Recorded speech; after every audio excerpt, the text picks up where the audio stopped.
Today's a WRAL weather alert day. I'm tracking a small band of rain that's back to the west. That's likely to fall apart, but our northern counties are under a risk for this afternoon. I'll walk you through the timeline. Releasing the video. Today, a Wake County judge will decide whether to approve the release of a video related to a deadly crash involving troopers. Why Highway Patrol has fought the release of that footage.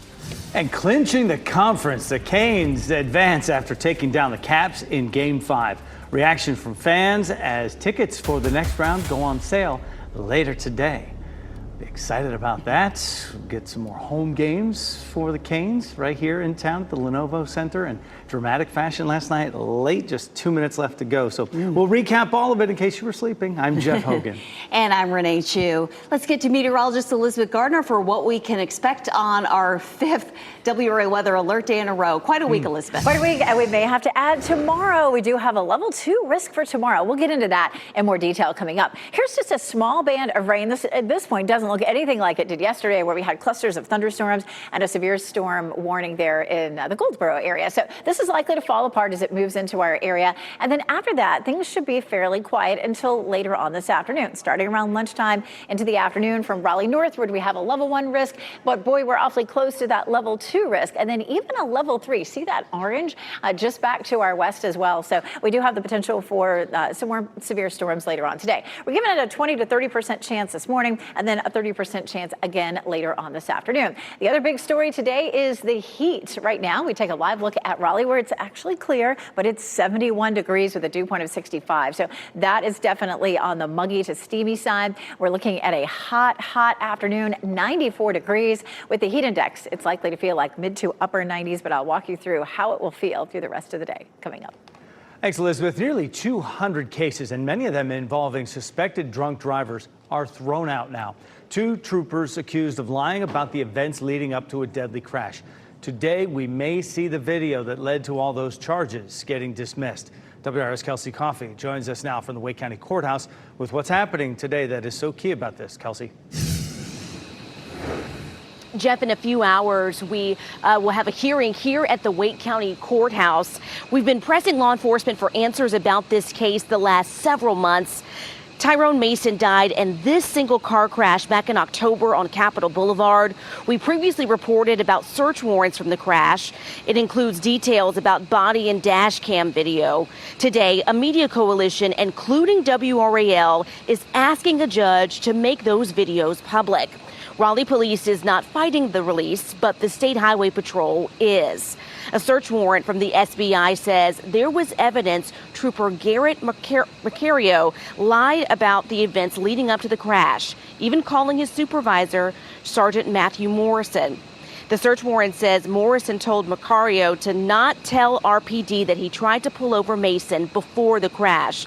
If a judge approves releasing the footage, maybe just RPD's video, we could see that video later today. The hearing is scheduled to start this morning at 9:30. Kelsey Coffey, WRAL News, live in Raleigh. Advancing to the Eastern Finals, the Canes are on fire after a Game 5 win to bring down the Washington Capitals. WRAL's Eric Miller joins us live from the Lenovo Center. And Eric, for the Canes, what a way to close it out. And Caniacs are excited to get their hands on some more playoff tickets. Absolutely, Renee. There's a lot of excitement here because you look behind me, we have got all of those blank spaces that the Canes are just waiting to fill in as they now get to advance to that Eastern Conference final. You see all of those Hurricanes logos up there marking all of the wins they've had so far. Win number 8 in the playoffs so far still just needs to be added to the list. Of course, those season ticket holders, they can get those tickets for the Eastern Conference final starting at noon. They'll be available to the general public at 3 p.m. This all coming after the Hurricanes clinched Game 5 last night in D.C. That game was tied at 1 late in the third period when Andrei Svechnikov scored to put Carolina on top. They added an empty net goal for a 3-1 win. Fans who were watching the game at the Rialto Theater left feeling sky high about their team's performance. He played great. Glad we stuck to our game in the second and third periods. Pulled out the win. Great shot by Svech. I just love that energy, right? The Canes are going to be playing the winner of the other series between Florida and Toronto. We still got to wait to see who that's going to be. And, of course, still waiting to see exactly what the schedule will be for those Eastern Finals games, or Eastern Conference Finals games. We'll bring you those details as soon as we have them. In Raleigh, Eric Miller, WRAL News. We don't know when Game 1 of the Eastern Conference Final will be yet, but we do know WRAL is your home for exclusive post-game analysis and expert insights. Our Canes exclusive post-game live follows every game of the Canes' quest for the Cup. That's at 11:25 p.m. right here on WRAL. The man accused in a stabbing at a Raleigh Sheetz that led to an hours-long standoff is now out on bond. Jarvis Gray is charged with assault with a deadly weapon with intent to kill. Court documents show Gray is accused of stabbing a man several times near the Sheetz at Millbrook and Green Roads Wednesday. The man who was stabbed is expected to recover. Raleigh police say they tracked Gray to a nearby apartment building where that standoff happened. Police made an arrest in connection to a murder in Raleigh. Police arrested 32-year-old Perez Keys for the deadly shooting. This happened Tuesday night at Colleton Road and Oakwood Avenue. 35-year-old Jamel Truesdale died. A man is in critical condition after a shooting with a state trooper. It happened in the Greensboro area during a traffic stop on I-85 yesterday afternoon. Troopers say while they had a driver pulled over, a woman pulled up next to them, begging for help. She told them she was being assaulted by her passenger, Jalen Sawyer. Troopers say Sawyer started shooting at them and they returned fire, hitting him. The woman was not hurt. Troopers say Sawyer then got into the driver's seat and led them on a chase and crashed near Archdale. He is in critical condition and charges are pending. A bar cited after the death of a UNC student no longer faces punishment from the state's liquor board. Investigators say they found underage drinking before a crash that killed Molly Rotunda in January of 2024. Might As Well Bar and Grill was on the board's agenda this week, but it was taken off after the bar changed ownership. Records show its previous liquor license was canceled 2 weeks ago. The other bar, noted by investigators, Still Life, still has a license. It hasn't appeared on any ABC Commission agendas. For complete coverage of this story, including the crash and where the cases stand, go to WRAL.com.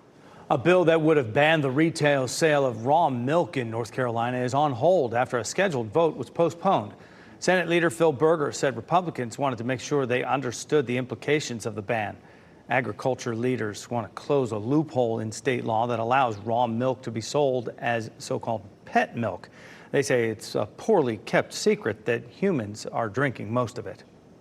They're drinking Fido's milk? I'm astonished. Raw milk can carry bird flu, and the bill sponsor says that makes it too dangerous to public health. Advocates for raw milk have been lobbying lawmakers hard to preserve the loophole. This morning, state leaders are taking aim at what they call a crisis, access to child care in North Carolina. Representatives from both parties will be speaking at the North Carolina Leadership Conference at the Museum of Natural Sciences this morning. Child care is one of several major issues that will be addressed at this conference. Lawmakers argue this is both an economic and social issue. The conference gets started at 8:30 this morning. Superintendent of Cumberland County Schools was honored ahead of his retirement after more than 3 decades of public service. A celebration for Marvin Connolly Jr. was held last night. He plans to retire July 1st. He has served as superintendent since 2018. During his time, the district has seen growth in student success. When asked about his legacy, Connolly said he hopes to be remembered for helping people. They may not remember all my awards and accolades, but if they remember how I treated people and how I made them feel, that's where I want my legacy to be. There's no word yet on who will replace Connolly as superintendent. President Donald Trump is wrapping up his trip in the Middle East. This morning, he attended a business roundtable in Abu Dhabi. Yesterday, the U.S. and United Arab Emirates announced a new business deal. The agreement is to build a massive artificial intelligence data center complex in Abu Dhabi. The project will have enough gigawatts to power a major city. 4:39 on your Friday. Safety in the skies. Aviation leaders testify before Congress. Their assurance that air travel is safe as the summer travel season begins. banning added fluoride. Florida's the second state to block the chemical from the public water supplies there. Why they say it goes against people's rights. We could see spotty showers this morning. You're looking live at the Legislative Building in downtown Raleigh. Meteorologist Elizabeth Gardner tells us when the chance for storms builds back in. From the WRAL Severe Weather Center, North Carolina's most experienced team of meteorologists.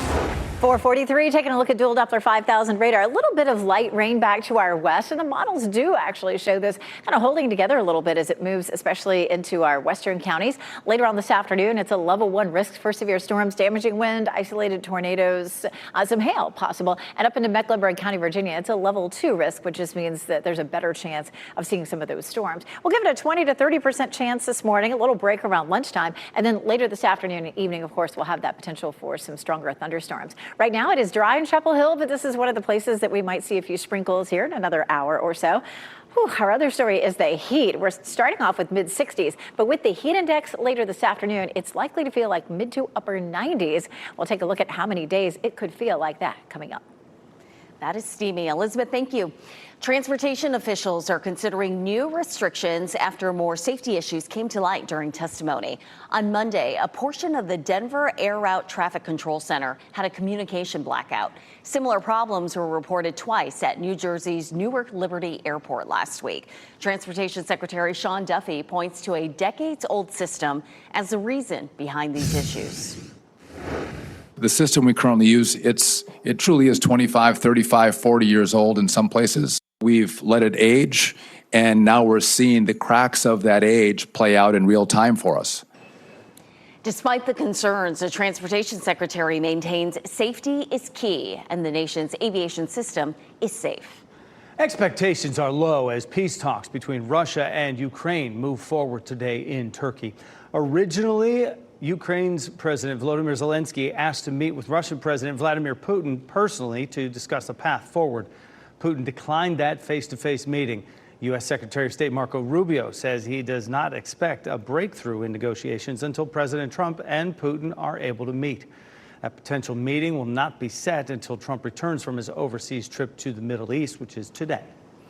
Florida is now the second state to ban fluoride in public drinking water. Governor Ron DeSantis signed the bill into law. He says putting fluoride into public water is basically forcing medication on people. Florida's Surgeon General says more than 70% of people in Florida who use public systems get water with added fluoride. Utah was the first state to enact a ban on fluoride. With Wake County's population booming, so is the demand for emergency care. And now Wake Med is taking steps to bring a 24/7 ER to Rollsville. WRAL health reporter Grace Haba explains what's behind this push and what it could mean for that community. Right now, this is just an empty field in Rollsville, but Wake Med has a plan to turn this plot of land in one of the fastest growing corners of Wake County into a source of 24/7 emergency care. It would be a first for the area. It would ease everybody's mind. And for those who live nearby, like Jennifer Hinton, it could make all the difference. It would mean maybe time. And time is everything when you're in an emergency. The roughly $54 million emergency room would be built here, across from Rollsville Middle School. There's really nothing that's open 24/7 in that part of the county. The closest option now is Wake Med North. The drive can take 20 minutes or longer, and hospital execs say space there is limited. We look at our North Emergency Department, we are at capacity, Grace. We're pretty much landlocked. We've expanded as much as we can from an emergency department's perspective. But the need for care is growing. The latest county census shows Rollsville's population grew 150% in the decade prior, the fastest countywide. Our demographics are getting older. They have more health problems and more complicated health problems. Wake County EMS tells WRAL another facility would provide more options, making sure they can be there when you need them. That will help free us up, decrease what we call wall time, which is that time that When we get to the emergency department, we are waiting for a bed to become available so we can transfer that patient over. Officials say the goal is to be able to open the doors of the new Healthplex here in Rollsville by October 2027. In Wake County, Grace Haba, WRAL News. And current North Carolina law requires hospitals like WakeMed to hear public comment and get approval from the state for these kinds of projects. The public hearing is June 17th, 10 a.m. in the Edgerton building at Dorothea Dix Park. After such a wet and soggy week, it's nice to wake up to dry roads. But Elizabeth, you're tracking some showers to the west of us. There are just these light showers back here across the Triad up towards Danville. And it's possible that some of this would hold together across their area. It doesn't look like it would be anything like we saw yesterday, where we had thunderstorms and hail, and it was a pretty active radar. But we'll zoom in and you can see a few of these little showers getting closer to us. The rain that's trying to move into Chatham County there is dissipating. So we'll see how it goes this morning. Again, I don't think it's going to be a big impact to the morning commute. Just after lunchtime into the evening, we have a level 1 risk for severe storms from the Triangle area northward, and then Mecklenburg County, Virginia is a level 2 risk. Remember, the level 1 risk just means isolated severe storms, and then scattered severe storms would be the next level up. So it's not a huge risk. We're still just watching Saturday very closely. The Storm Prediction Center has put part of our viewing area under a level 2 risk for severe storms, but I'm going to walk you through Futurecast and you'll see Saturday looks fairly dry. It did yesterday too, so we'll see how things go. Now, Futurecast for this morning does show eventually some of those light rain showers drifting across our area. I feel like they'll be light enough that it shouldn't be a big issue for us. There's 8 a.m. At lunchtime, a little bit of patchy rain, and then it doesn't look like we start to see some of those thunderstorms until much later, maybe between 5, 6, 7, and 8, so maybe an evening sort of event for us, and then finally by midnight it moves out. Let's talk about Saturday. So here's Saturday at 6 a.m., a little bit of light scattered rain, and that continues up until lunchtime. It wouldn't be anything severe, just some scattered light rain. And then we clear at noon, and maybe an isolated storm pops up around Fayetteville or Clinton, but it doesn't look like anything widespread, at least on Futurecast here. So we'll continue to watch it. We're going to go 30 to 40% chance today. We'll keep that 30% chance on for Saturday. Right now, Sunday looks dry, and then more chances next week of storms. We take a look at downtown Raleigh right now, 71 degrees. So it's already a very warm start, and oof, what a day. We're going to be in the mid to upper 90s. From Raleigh and Durham, 98 in Fayetteville. It's just very, very hot. Our normal high is 80 degrees, but we're well above that well into next week, all the way through the weekend. Take a look at the heat index. It doesn't really get cranked up until this afternoon, but it'll feel like 94 at 2 o'clock and 97 as we get into the afternoon before those storms start. Our muggy meter stays pretty high until we get into early next week. Checking out the temperatures again. Sunday looks like a decent day. The humidity should drop a little bit by then. We'll see a high of 89. And we're cooler next week, but we get back into a wetter pattern again. Engine escape, a routine call, turns into a heartwarming surprise. How several North Carolina firefighters helped avoid a catastrophe this week. Also, music and anime on the big screen. Next, David Daniel has this morning's Hollywood Minute.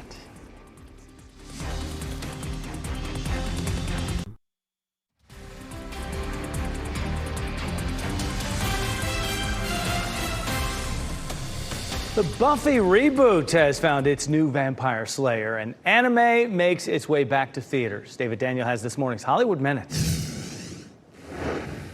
There's so many scenes where I was kind of nervous about doing because I have to embody this kind of beast unlocked inside of me. Ryan Kira Armstrong is going from fire starter to vampire slayer. The young actress has landed the lead in Hulu's Buffy the Vampire Slayer reboot. Sarah Michelle Gellar is on board to executive produce the show and reprise her role from the original series. Wow! Look at this city! My name's Kiki, and I'm a witch. Do you think you can deliver this by tonight?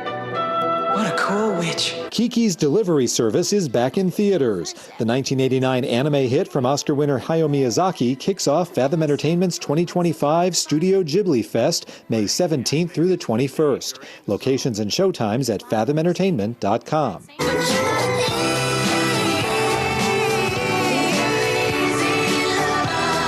Miley Cyrus is headed back to the big screen. Here's your first look at her fantasy pop opera, Something Beautiful, featuring 13 original songs from her upcoming album of the same name.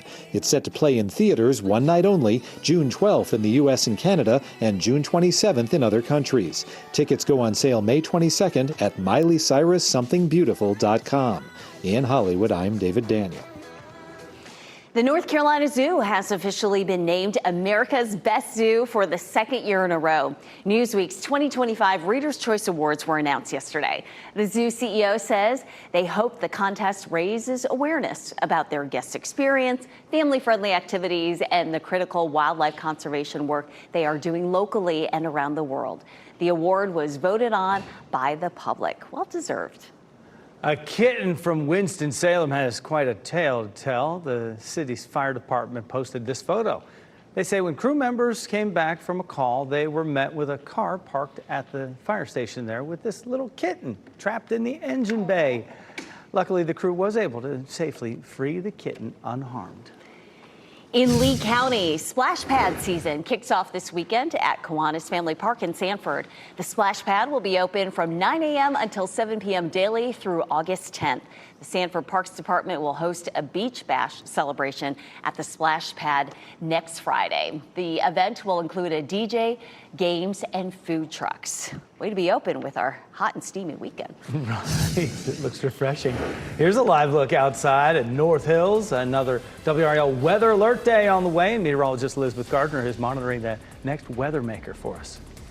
Plus, preserving Black history, a redevelopment of a historic Raleigh middle school that has some parents concerned. Next, a push to move forward with the renovation while keeping the school's past alive. And what's old is new again. Coming up, changes, improvements, and enhancements at the Museum of Art.